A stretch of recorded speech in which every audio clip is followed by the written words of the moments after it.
কোন দেশের garments sector 1988 থেকে 2025 পর্যন্ত টপ র্যাঙ্কিং ধরেছিল সেটাই এখন আমরা দেখব। আর এর মধ্যে বাংলাদেশ থাকবে কিনা? ডেফিনেটলি বাংলাদেশ থাকবে, তবে কত নম্বরে থাকবে, কত সাল থেকে থাকবে আমরা দেখবো। অলরেডি 1988 সালে আমরা আছি এবং দেখতে পাচ্ছি ইটালি এগিয়ে, তখনকার এবং চায়না এগিয়ে যাচ্ছে, অলরেডি এগিয়ে যাচ্ছে। চায়না কিন্তু ফার্স্ট পজিশনে চলে যাবে, আমেরিকা কিন্তু তখন ডাউন হচ্ছে আমেরিকা এবং হংকং। পাকিস্তান শুরুতে ধরেছিল, এটা 1990 সালের কথা বলতেছি। দারুণ। ইন্ডিয়া আসছে, ইন্ডিয়া কত নম্বরে? ইন্ডিয়া প্রায় 7-8 নম্বরে আছে। ইন্ডিয়া কিন্তু ডাউন যাচ্ছে, চায়না উপরে, এবং চায়না ভয়াবহ আকারে বাড়তেছে। মানে আপনারা দেখতেছেন এই যে ক্লথ এক্সপোর্ট হচ্ছে জার্মানি সেকেন্ডে, চায়না ফার্স্ট। China first. তবে আমাদের টার্গেট বাংলাদেশকে টপে নেওয়া। এটা সম্ভব হয়েছে কিনা কোন সালে সেটাও দেখবো, এবং ইন্ডিয়াও দেখবো। ইন্ডিয়া কিন্তু ডাউনে যাচ্ছে, ওদের মার্কেট 1993 সালে খুবই মানে বাজে অবস্থায় ছিল ইন্ডিয়ার মার্কেটটা। ইটালি আমরা জানি, আমরা শুরুর দিকে দেখেছি ইটালি টপে ছিল এবং ইটালি কিন্তু ওঠার চেষ্টা করতেছে, কিন্তু চায়নার ধারে কাছে কেউ নাই। এটা 1994 সালের কথা বলতেছি আমরা। এবার 1995 আসলো এবং আমরা মেক্সিকোকে দেখতে পাচ্ছি নিচ থেকে কিন্তু উপরে উঠে যাচ্ছে। আর ইউএসএও কিন্তু আস্তে আস্তে ওদের এটাকে বাড়াচ্ছে, চলে আসছে। আর মেক্সিকো কিন্তু বাড়তেছে, দেখছো? তারপরে নেদারল্যান্ড আছে, জাপান আছে, ইন্দোনেশিয়া। বাহ, দারুণ তো। আমরা অনেকটাই জানি যে টার্কিশ, ওরা যে এক্সপোর্টে এত দারুণ জানা ছিল না। ইন্ডিয়া কিন্তু উঠতেছে, ইন্ডিয়া উঠতেছে, জাপানও উঠতেছে। এটা বাংলাদেশকে এখনো আসে নাই, বাংলাদেশকে আসতে পারবে। আর ক্লথ এক্সপোর্টে আমরা জানি বাংলাদেশ কিন্তু অনেকাংশেই এগিয়ে, আর সেটা কত সাল থেকে এটাই আমাদের দেখার পালা। 1999 সাল চলতেছে। চায়নার ধারে কাছে কেউ নাই। কিন্তু এটাই আমরা দেখবো। অলরেডি জার্মানি কিন্তু 4 নম্বরে চলে গেছে।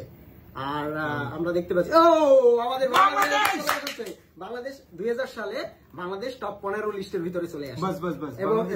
এবং দেখো ইউকে মানে ইংল্যান্ডের থেকেও এগিয়ে,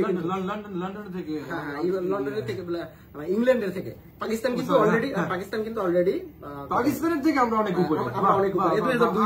আমরা এবার ইন্ডিয়ার উপরে উঠবো। আমাদের টার্গেট এখন ইন্ডিয়ার উপরে ওঠা, এবং এই ফাইটিং এ ইন্ডিয়ার থেকে আমরা কত সালে উপরে যাই সেটাই আমরা দেখবো। অলরেডি কিন্তু বাংলাদেশ উঠতেছে। বেলজিয়াম, পাকিস্তান, জাপান আমাদের নিচে। আমাদের নিচে। এটা 2003 সালের কথা বলছি। তারপরে 2004 সালে ইন্ডিয়াও কিন্তু তখন হচ্ছে, বাড়তেছে। আর চায়নার অবস্থাটা দেখুন, মানে ধরাচর বাইরে। মানে 2004 সালে প্রোডাক্ট মানেই চায়না, মানে ক্লথ প্রোডাক্ট। বাংলাদেশ কিন্তু টপ।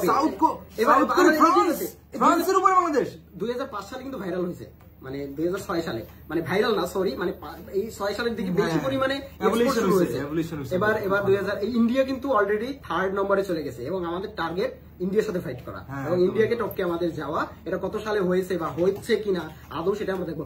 পাকিস্তানও কিন্তু কম এগিয়ে না, পাকিস্তান কিন্তু উঠতেছে। 2008 সালের আমরা দেখতেছি। পাকিস্তান তো বরাবর ছিল, অনেক আগ থেকেই ছিল।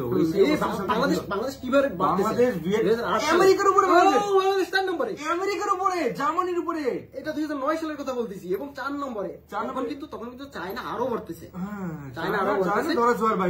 এবার তুর্কি উঠে গেছে, এবার ইউএসএ উঠে গেছে। তবে এটা তিনটা কিন্তু আমেরিকার উপরে, এবার কিন্তু 4 নম্বরে।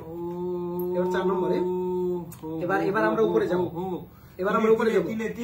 আমাদের টার্গেট ইন্ডিয়ার উপরে যাওয়া, এবং 2011 সাল চলতেছে এখন। 2011 সালে ওই পাকিস্তান অনেক নিচে। তারপরে থাইল্যান্ড, নেদারল্যান্ড, এগুলো নতুন করে, কম্বোডিয়া, পাকিস্তান, সাউথ কোরিয়া, জবরদস্ত টক্কর। তারপরে এদিকে আমি একটা জিনিস দেখাই, ইন্ডিয়া, ইতালি, বাংলাদেশ, ভিয়েতনাম আর তুর্কি, এই সবগুলো কিন্তু প্রায় সেম, একদম 30-29 এর পাশাপাশি। চায়না ধরাচর বাইরে। 2014 সালে অসুবিধা নেই, আবার ভিয়েতনাম উঠে গেছে হঠাৎ করে। 2014 সালে ভিয়েতনাম উঠে গেছে, এবং এবার ইন্ডিয়াকে টপকে এই ফার্স্ট 2015 সালে আপনারা দেখতে পাচ্ছেন যে ইন্ডিয়ার উপরে বাংলাদেশ, এবং 2016 মনে রাখুন, 2016 সালে নাম্বার 2। চায়নাকে আমরা যদি বাদ দিই তাহলে আমরাই কিন্তু ফার্স্ট। এবং 2016 সালে এরা কিন্তু একটা ভিয়েতনামের সাথে ফাইটিং করছে বাংলাদেশ, এটাই আমাদের এনাফ, আর কিছু লাগবে না। 2017 সাল সাধারণ ভারত পাকিস্তানের উপরে আছি আমরা। হ্যাঁ, পাকিস্তান অনেক নিচে, পাকিস্তান পাকিস্তান এবং আমরা কিন্তু এই যে বিলিয়ন ডলার মানে এই যে ডলার গুলো দেওয়া রয়েছে, আর ভিয়েতনাম কিন্তু এগিয়ে যাচ্ছে। এদিকে ইন্ডিয়াটা কিন্তু একটু বাজারটা কিন্তু অনেক কম, অনেক ডাউনে যাচ্ছে, অনেক down. 19 China, Vietnam, Bangladesh top three. তারপরে এই যে উঠবে 2020 সাল, ইয়েস টপ টু, এই করোনার সময় টপ টু এবং বাড়তেছে। তবে ইন্ডিয়া কিন্তু ওই জায়গাটাই আছে। এটা 2021 সালের কথা বলতেছি এখন। অলরেডি ভিয়েতনাম আর বাংলাদেশের মধ্যে এবার ফাইট হবে, কিন্তু চায়না মানে আরো বাড়তেছে, অনেক গুলি বাড়তেছে। ওরা অন্যরকম, কিন্তু আমরা দেখতে পাচ্ছি পাকিস্তানও কিন্তু কম না। পাকিস্তান তো আমেরিকাকে টপকাবে খুব মনে হচ্ছে, খুব মনে হচ্ছে। 2023 সাল খুব ভালো পর্যায়ে আছে, খুব ভালো পর্যায়ে আছে পাকিস্তান। আমরা সেকেন্ড লিডে 24 সেকেন্ড লিডে, ইন্ডিয়ার অনেক উপরে, পাকিস্তানের উপরে আমরা সেকেন্ড পজিশন, এবং আমরা মনে হচ্ছে সেকেন্ড পজিশনটাই ধরে রাখবো। হ্যাঁ 2025, হ্যাঁ অলরেডি আমরা আমরা চায়নাকে বাদ দিলে আমরা ফার্স্ট। হ্যাঁ, চায়নাকে বাদ দিলে আমরাই ফার্স্টে আছি। একদম দেখি যে আমরা সেকেন্ড পজিশনে। কমেন্ট করে জানাবেন।